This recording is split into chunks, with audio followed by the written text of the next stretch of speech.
C'est lors du dîner de Thanksgiving, juste au moment où la pièce s'emplissait de discussions chaleureuses, que ma mère m'a regardée et m'a dit « Pourquoi n'es-tu pas venue à la fête prénatale de ta sœur ?» Sa voix a porté assez fort pour que des proches assis 3 chaises plus loin se retournent. Les sourcils de Vanessa se sont levés, amusés.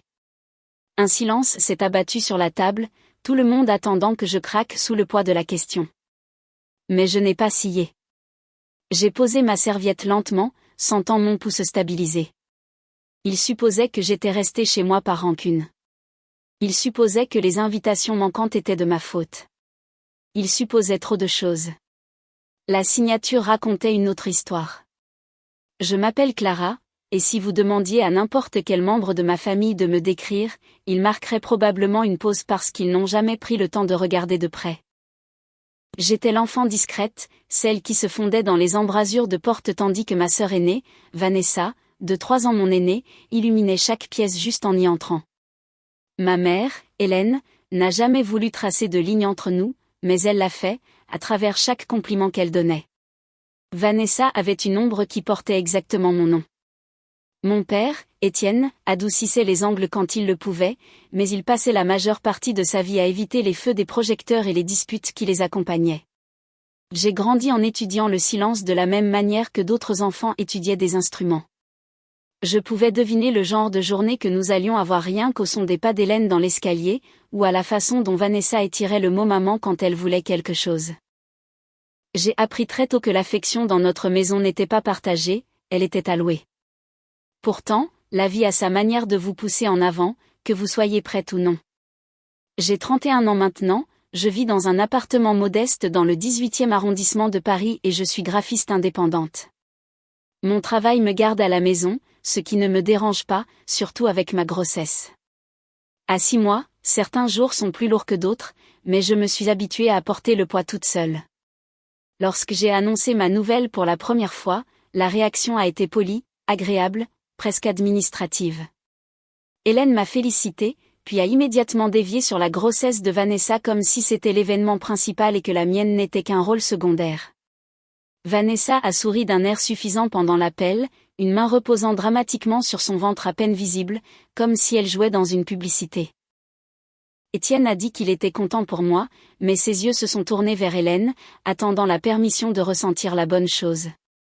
Je me suis dit de ne pas en attendre davantage, et pourtant je l'ai fait.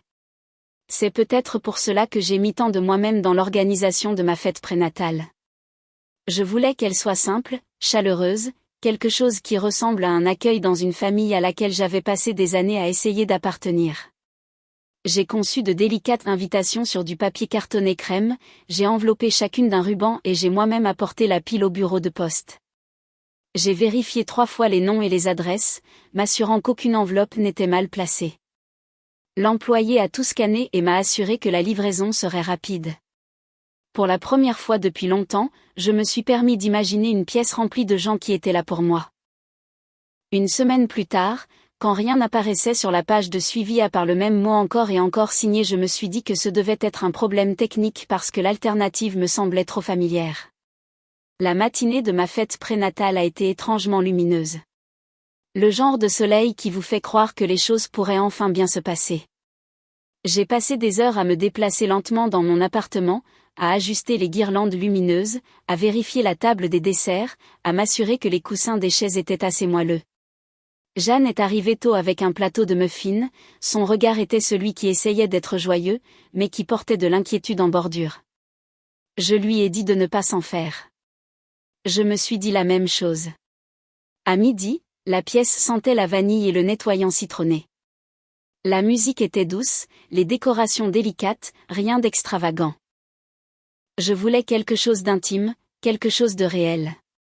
Je continuais de jeter un coup d'œil à la porte chaque fois que l'ascenseur sonnait. Ce n'est qu'au bout de la 2e heure que j'ai réalisé que j'avais trop bien mémorisé le son. Personne de ma famille n'est venu. Jeanne a posé une main sur mon dos lorsqu'elle m'a vu fixer à nouveau le couloir. Peut-être les embouteillages, a-t-elle murmuré. J'ai hoché la tête, bien que ce n'était pas les embouteillages. Ce n'était pas le temps. Ce n'était rien d'autre que le même silence avec lequel j'avais grandi, juste habillé de vêtements différents. J'ai vérifié mon téléphone. Aucun message, aucun appel manqué. Le chat de groupe était silencieux, la petite horodatage de vue se posant là comme une ecchymose. Vanessa n'avait rien écrit de la journée. Hélène et Étienne n'avaient pas envoyé ne serait-ce qu'un emoji. J'ai continué à déglutir difficilement, me disant de sourire aux amis qui s'étaient présentés, mais chaque fois que je clignais des yeux, je revoyais les chaises vides. Lorsque la fête s'est terminée, Jeanne m'a aidé à nettoyer. Elle a essayé de me distraire avec des blagues, mais quand elle est partie, le silence dans mon appartement est devenu plus lourd que les cartons empilés dans le coin. Je me suis effondrée sur le canapé, les mains sur mon ventre, et je me suis forcée à respirer uniformément pour que le bébé ne sente pas mon cœur s'emballer. Puis mon téléphone a vibré. Un message de Vanessa. La prochaine fois, planifie plus tôt, ma sœur. 8 mots. Pas d'émoji cœur, pas d'excuses, pas de questions, juste une condescendance si désinvolte qu'elle m'a fait serrer la mâchoire. Quelque chose n'allait pas. Même pour elle, c'était trop lisse, trop confiant. J'ai ouvert la liste de naissance pour vérifier s'ils avaient au moins regardé. La ligne m'a renvoyé son éclat. Non ouvert. C'est là que je me suis souvenu des numéros de suivi. J'ai sorti les reçus d'expédition que j'avais sauvegardés, tapotant chacun d'eux. Livré. Livré. Livré. Chaque invitation marquée de la même manière. Et sous chaque statut, un nouveau détail que je n'avais pas remarqué auparavant, signé pour. Mon pouls a bondi. Signé par qui? J'ai ouvert l'historique de suivi de la première enveloppe. Il y avait une signature en dossier. J'ai cligné des yeux, ma respiration se bloquant dans ma gorge. Cela semblait familier. Trop familier. Ma poitrine s'est serrée alors que je tapais sur l'icône de téléchargement pour le lot entier. Les pages se sont chargées lentement, une signature après l'autre, toutes écrites de la même main. Et je savais déjà de qui. Je n'ai pas ouvert les signatures tout de suite. Je ne pouvais pas. Je suis restée assise sur mon canapé à fixer les miniatures de fichiers qui brillaient sur mon écran. Mon pouce était suspendu, mais immobile. C'était comme se tenir au bord de quelque chose d'élevé, sachant que la seconde où l'on se penche en avant, le monde change. Finalement, j'ai attrapé mes clés et je suis sortie, laissant l'air froid de Paris gifler la chaleur de mon visage. J'ai fini au petit bistrot près de mon immeuble, celui avec les néons clignotants et les banquettes rouges écaillées. J'ai commandé des frites que je n'ai pas touchées, et je suis restée assise pendant que le bourdonnement de la ventilation remplissait le silence. Lorsque j'ai finalement ouvert le premier fichier, l'écran s'est illuminé d'une signature bouclée et confiante, Vanessa. Pas une version qui lui ressemblait. Pas une coïncidence. Son écriture exacte. Le même enroulement sur le V. La même fioriture dramatique à la fin. La même pression sur le trait descendant. Une signature que j'avais vue 1000 fois en grandissant sur des autorisations, des cahiers, de petits post-it qu'elle utilisait pour étiqueter les choses comme siennes. Ma gorge s'est asséchée. J'ai ouvert le fichier suivant. Même signature. Le suivant. Même chose. Le suivant. Même chose. 12 invitations. 12 signatures identiques. Elle n'avait pas simplement intercepté une enveloppe. Elle les avait prises absolument toutes.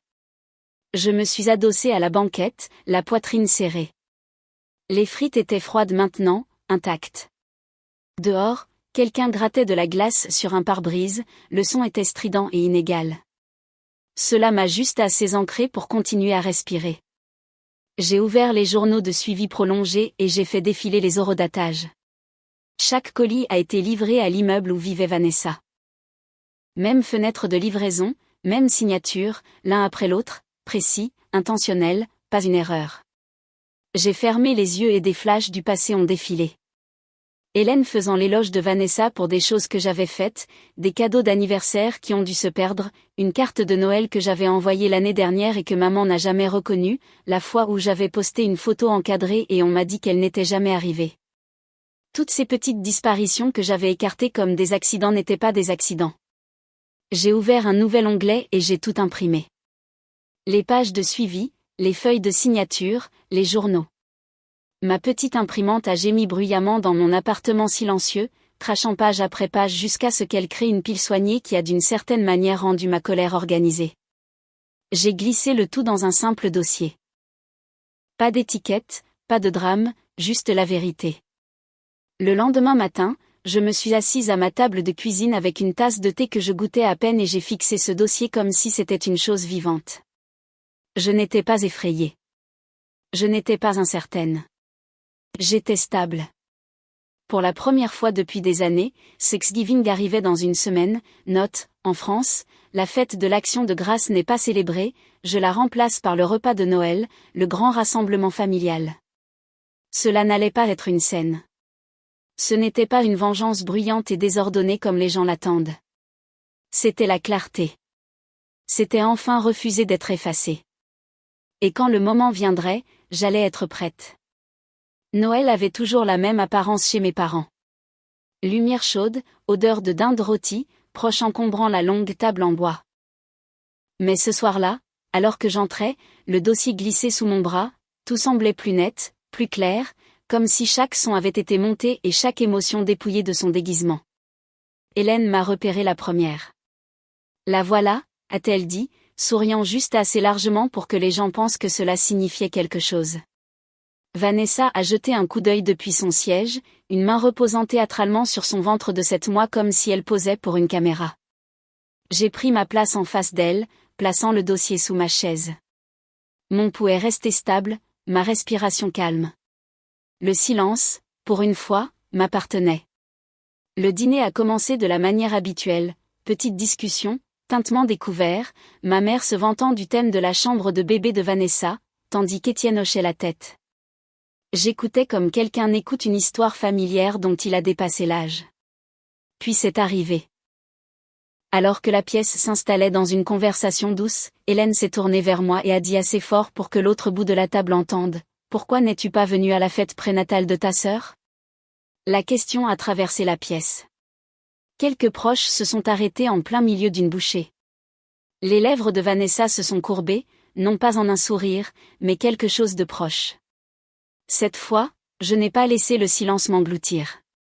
J'ai plié ma serviette soigneusement et l'ai posée à côté de mon assiette. J'ai eu la mienne, aussi, ai-je dit, ma voix égale. Vous étiez invité. La réaction a été instantanée. Un silence a ondulé à travers la table. Quelqu'un a halté.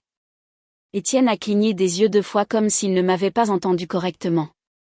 Hélène a froncé les sourcils, offensée. Nous n'avons jamais rien reçu. C'était ça, la ligne à laquelle elle s'accrochait, le déni qu'elle pensait pouvoir tenir. J'ai tendu la main, sorti le dossier de sous ma chaise, et l'ai placé sur la table. Le léger bruit sourd n'était pas fort, mais il suffisait à attirer tous les regards. Je sais, ai-je dit. C'est pourquoi j'ai apporté ceci. Les sourcils d'Hélène se sont froncés. Vanessa s'est redressée sur son siège. Quelques cousins se sont penchés en avant. J'ai ouvert le dossier lentement, les pages chuchotant les unes contre les autres. Je n'ai pas pressé le pas. Je n'ai pas fait de spectacle. J'ai simplement posé la première page à plat sur la table, journaux de suivi, statuts identiques imprimés sur la marge gauche.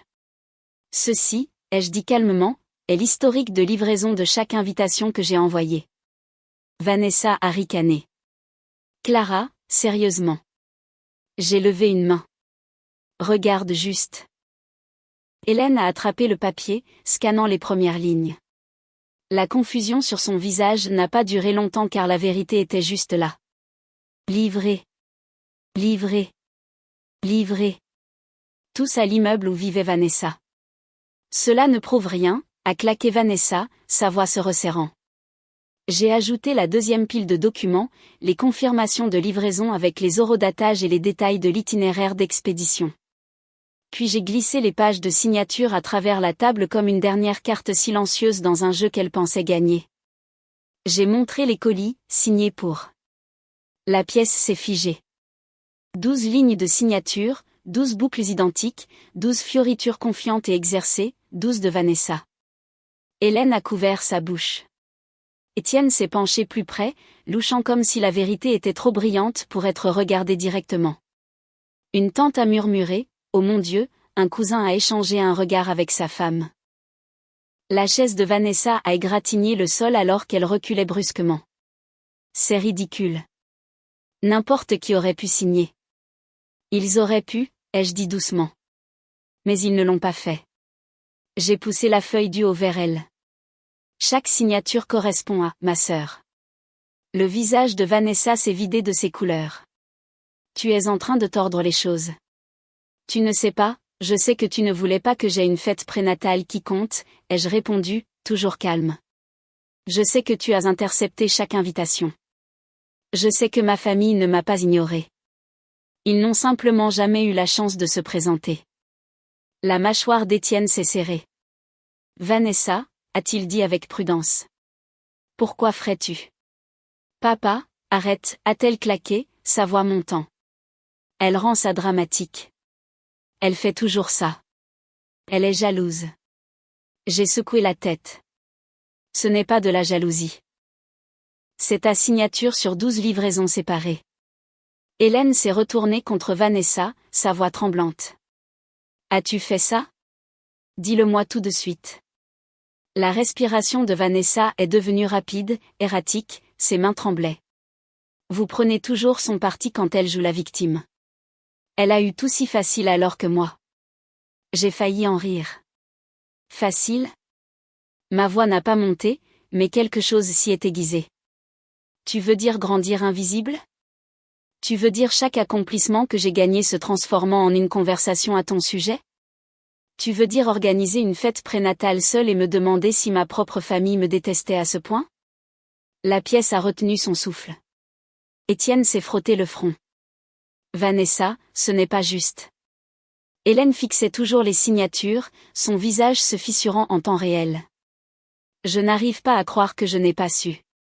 Tu n'as pas demandé, ai-je dit doucement. Mais je ne suis pas ici pour me disputer. Je suis ici pour arrêter de prétendre que cela n'est pas arrivé. Vanessa a de nouveau repoussé sa chaise, sa voix vacillant. Tu essaies de m'embarrasser. Tu as planifié ça. Je n'ai pas planifié tes actions, ai-je répondu. Juste le moment où j'ai cessé de les laisser cacher. Quelque chose dans la pièce a changé. Les proches qui m'avaient toujours considérée comme la discrète ont commencé à me regarder différemment, comme s'ils me voyaient clairement pour la première fois. Et quand ils se sont tournés vers Vanessa, l'admiration habituelle n'était pas là. C'était quelque chose de plus froid, de plus net, quelque chose de mérité. Vanessa s'est levée brusquement, les larmes s'accumulant dans ses yeux. J'en ai assez de tout ça, a-t-elle claqué. Je ne mérite pas d'être prise en embuscade alors que je suis enceinte. Elle s'est éloignée de la table, une main agrippant le bord de sa chaise pour l'équilibre alors qu'elle bousculait un proche qui s'était écarté de son chemin. Le silence s'est installé à nouveau, mais il n'était pas lourd cette fois. Ce n'était pas à moi de le porter. Hélène a baissé le regard, incapable de me regarder. Étienne a expiré lentement comme si la vérité était assise sur sa poitrine depuis des années. J'ai ramassé les papiers et je les ai glissés dans le dossier. Je n'avais pas besoin d'applaudissements. Je n'avais besoin de personne pour prendre mon parti. La vérité avait déjà fait ce qu'elle devait faire. Pour la première fois cette nuit-là, j'ai senti l'air remplir mes poumons sans résistance. Pas de cris, pas de drame, juste de la clarté. Et alors que je me levais pour partir, j'ai réalisé autre chose. L'exposition n'était pas la vengeance. Être enfin entendu l'était. La maison a semblé différente après que Vanessa se soit enfuie, comme si quelqu'un avait ouvert une fenêtre et laissé tout le bruit s'échapper dans le froid. Les proches se sont déplacés sur leur siège, murmurant à voix basse, évitant le contact visuel avec Hélène, qui était assise, figée à la tête de la table. La fierté qu'elle portait si facilement il y a à peine une heure s'était évanouie, remplacée par quelque chose de beaucoup plus fragile. Elle continuait de jeter un coup d'œil à la porte comme si Vanessa pouvait réapparaître et annuler tout d'une seule respiration. Mais la preuve était toujours là, devant elle, et elle ne pouvait pas la fuir. Étienne s'est raclé la gorge, un son hésitant dans la pièce calme. Il s'est approché de moi, s'arrêtant juste à un pas. « Clara » a-t-il dit doucement. « Je suis désolé. J'aurais dû remarquer. J'aurais dû poser des questions. » Ce n'étaient pas des excuses grandioses, mais c'était le genre qui venait d'un homme qui avait porté le silence comme un bouclier toute sa vie. C'était suffisant. J'ai pris le dossier et l'ai tenu contre moi. Je n'avais pas besoin d'expliquer quoi que ce soit de plus. Je n'avais pas besoin qu'il soit d'accord, qu'il défende ou répare ce qui était déjà fêlé. Ma valeur ne dépendait pas de leur compréhension. Je rentre chez moi, ai-je dit, gardant ma voix stable. Pas de colère, pas d'amertume, juste la vérité. Quelques proches m'ont fait un signe de tête. Petit geste, mais sincère. Hélène a détourné le regard, incapable de croiser mes yeux. Peut-être qu'un jour elle le ferait. Peut-être pas. Dans les deux cas, je n'attendais pas la permission de me sentir entière. Je suis sortie dans la soirée froide, l'air vif et honnête. Et pour la première fois depuis longtemps, le silence m'a semblé m'appartenir. J'ai marché jusqu'à ma voiture, le dossier glissé sous mon bras, l'air froid mordant juste assez pour me rappeler que j'étais enfin debout par moi-même. Les familles se déchirent de mille et une manières minuscules. Mais parfois, elles se révèlent en un moment net. Une question, une signature, une vérité que personne ne peut enterrer. Je n'ai rien gagné ce soir. J'ai simplement arrêté de perdre, et c'était suffisant. Si vous vous êtes déjà senti effacé par les gens qui étaient censés être là pour vous, racontez-moi votre histoire ci-dessous.